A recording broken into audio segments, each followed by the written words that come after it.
Hi guys, welcome back to The Learning Gardener. My name is Pip and these are my tomatoes, and welcome into my new kitchen for the very first time. I have never ever frozen tomatoes before and used them for canning because I never had enough tomatoes before. I did freeze some, but I did quarter them last time because we had so much difficulty with fruit fly last year that so many of the tomatoes were affected that when you would cut inside there was like gross stuff inside, and so that has made freezing whole tomatoes a bit of a testing experience for me. I've been a bit paranoid that I'm going to defrost these and they're going to be disgusting, but I have had great luck with my tomatoes thus far that I have canned fresh. I have already canned about 5.5 kilos of tomatoes, but they were fresh tomatoes, and it made 4 of these little jars of marinara sauce. It is the same sauce that Laura from Garden Answer canned. I think the recipe is called the best marinara sauce, and it was pretty tasty. I would like a little bit more herb flavoring in mine, but I haven't done enough research to determine if I can change the recipes to that degree, and I haven't had time, to be honest, which is why I've just been tossing the tomatoes in the freezer. My understanding is that as they defrost, they will be much easier to peel. These ones all got blanched and de-seeded, and that took like 2 hours. And most recipes will tell you that your prep time is like 15 minutes, which is always a lie, but that's where it's at. So for right now, all that's going to happen is these guys are going to defrost. I'm going to go out and water the garden. We have just got back from Sydney, a trip to Sydney, and we got back at midnight last night, so I haven't had a lot of sleep. The garden hasn't had any water. It is going to be a really hot couple of days, and so I am doing inside jobs like this. But the reason I am filming this intro now is because you can see my freeze dryer just over there in the corner in the pantry, which was formerly a bedroom and has been turned into a pantry. But the freeze dryer is rather loud. So, especially because the fan is not working, not working well, it needs to be replaced, which has been a whole nother drama. But I'm going to be turning on the freeze dryer soon to do a batch of mangoes, and once that happens, there's going to be too much noise in here for me to really talk to you guys. And so I wanted to talk to you guys about what we're going to be doing in today's video, which is dealing with my tomatoes. We may get the other ones out of the freezer, but we will wait and see. So the first thing I want to do is more of this marinara sauce. It is really tasty and really yummy, even though it was fairly labor intensive. I want to have some pico de gallo. I don't know if you can can that. I haven't actually looked up that recipe yet, but I, at the very least, want that for like lunch or dinner or something. We've got some fresh tomatoes on the table over there, which you can't see because it's a mess because I did dishes before I left for Sydney and they're all just drying over there and I haven't put them away yet. And we most likely have some tomatoes out in the garden, which I am going to go and get when I do the watering.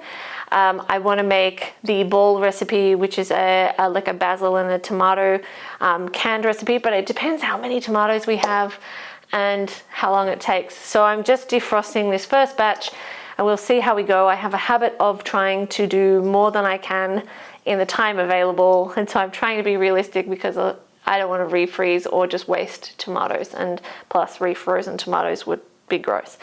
So that's what we're going to do. We're going to start with the marinara sauce and then we're going to go from there. The other cool thing I wanted to show you is this. So this is basil that I cut from the garden the other day for lunch, and I meant to use it and I never got that far. But I left it in this little cup of water and it has grown full-blown roots. So it's so easy to grow basil from cuttings. I never ever knew that. So I'll show you something else. These are basil stalks that I cut the basil off the other day to do a full load of basil in the freeze dryer, and some of them have some teeny tiny little leaves on them, and it looks like these guys are going to create roots as well. This is beautiful news because historically I have had great deal of difficulty getting basil to either survive here or to germinate. I think that's because this summer and last summer were generally very mild by Australian standards. This summer a little less so, and this one has been horribly humid, just disgusting. But if it can grow from cuttings, not only am I like 25 steps ahead of the little seedlings that have finally germinated, but this is way easier and way more cost effective to just chop a bit off and stick it in some water and let it grow some roots. So this is amazing. Really stoked about this. And I just thought I'd share that with you because basil and tomatoes go together. So when you next see me, we will be dealing with all of this.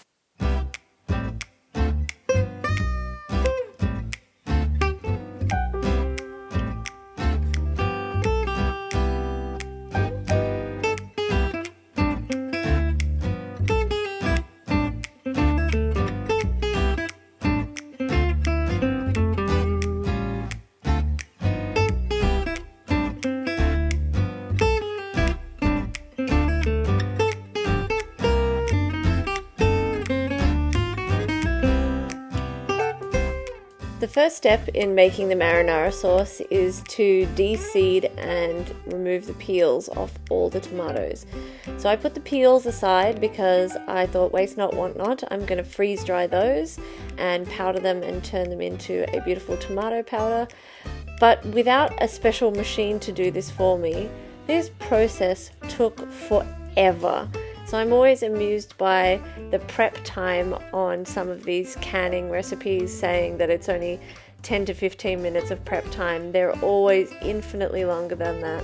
And I can't imagine that even with a special machine to de-seed and remove the skin of the tomatoes, that it would be done in 15 minutes for 5.5 kilos of tomatoes.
Once the marinara sauce was on the stove and doing its thing, I thought, let's try and get the summer tomato sauce from the Foolproof Preserving recipe book going, and we'll use the other tomatoes that are in the freezer. And that involved blitzing them up, but not to a complete puree, which it turns out is extremely hard to do. The recipe book recommends that you do this from memory for about 10 to 20 seconds, and 2 seconds in the Thermomix was more than enough to very, very nearly puree these tomatoes. But that was not the only problem I had with this recipe book and how well my brain was or was not functioning at the time of making it.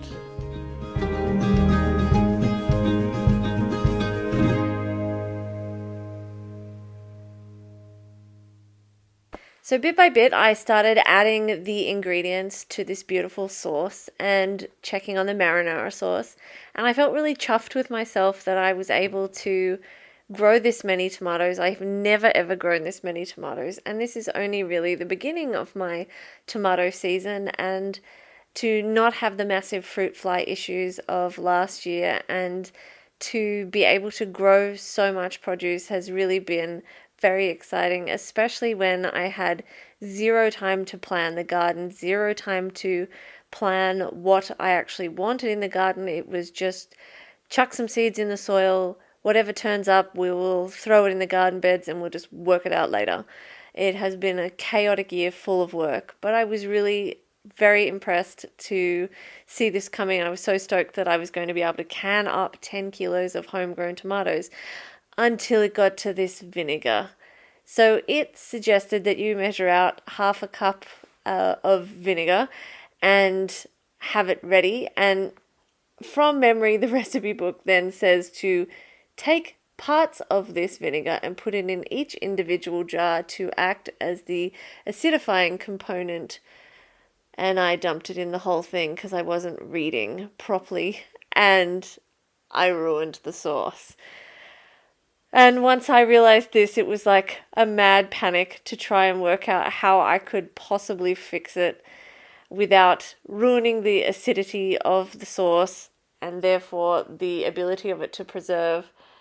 And I was so disappointed in myself that I didn't read that part of the instructions clearly and just wasn't thinking late at night and dumped it in. So I got back to canning the marinara sauce and adding a tablespoon of lemon juice into the bottom of each of these little pint 500ml jars. And the recipe said that it should make about 7 of these. And as always, and I don't know why this always happens to me, but as always, it didn't even get close to making 7.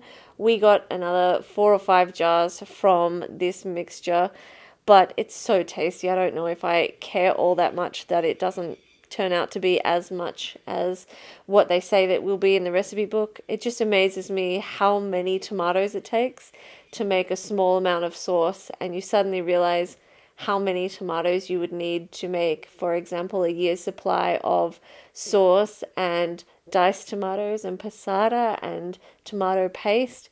And I feel a bit silly for thinking that my 9 Roma tomato plants or 7 or whatever it was a stupid amount to plant for a one-person household, because tomatoes don't turn into a lot, evidently. They require a lot of work to can them up, but gee, they taste fantastic.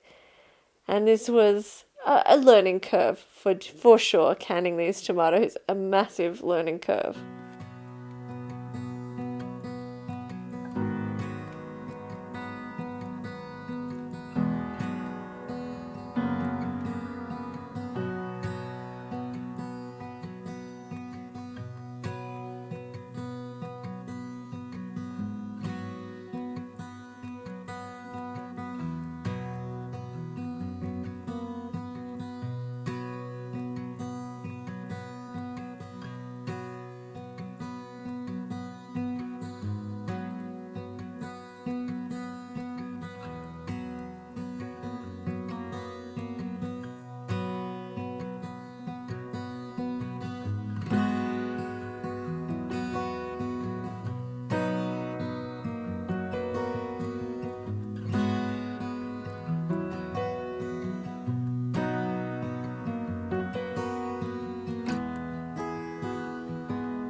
At about 11:30 p.m, after I had taken the canned marinara sauce out of the water bath canner, and after I had tried to rectify the disaster with the other sauce and tried to thicken it up and put some sugar in it to take out some of the acidity, I decided to call it a night.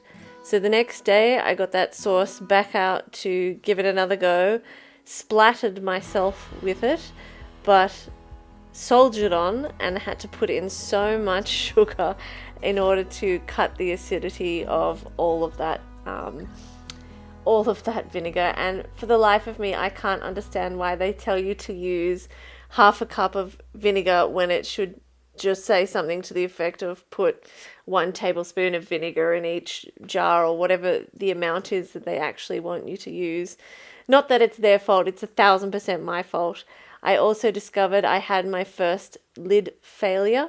And this has never happened to me before. I've had one false seal, and ultimately what it came down to was that the ring on that particular jar had a little bit of rust on the inside, and so I think it just didn't create a great seal. So I cleaned that one up, got it all done again, put it back in the canner and processed it for the exact same amount of time, which from memory was about 35 minutes. And you can see there was a bit of damage on that ring, so I tossed that one out. And Birdie kept me company while we tried to thicken the other sauce and rectify it as best we could. So at this point, we're not canning it because it's not a approved recipe. We're just dumping herbs into it. We're dumping salt in. We're doing all sorts of things to try and make it taste a little bit more palatable, because as it was not edible. In the end, we got it so it was semi-decent, and we froze it up into portions, but I can't say that I've been that enthusiastic about eating it. It has been better with all the onion powder and the other herbs that I added, but it's still nowhere near as tasty as the marinara sauce. So if I'm looking for a tomato sauce, I am 1000% going for my canned marinara sauce first before I go to this poor little sauce that I ruined. And it's actually made me a bit gun shy to try the recipe again. But maybe next year. Maybe next year I will have forgotten what we went through in this 24-hour period with this sauce.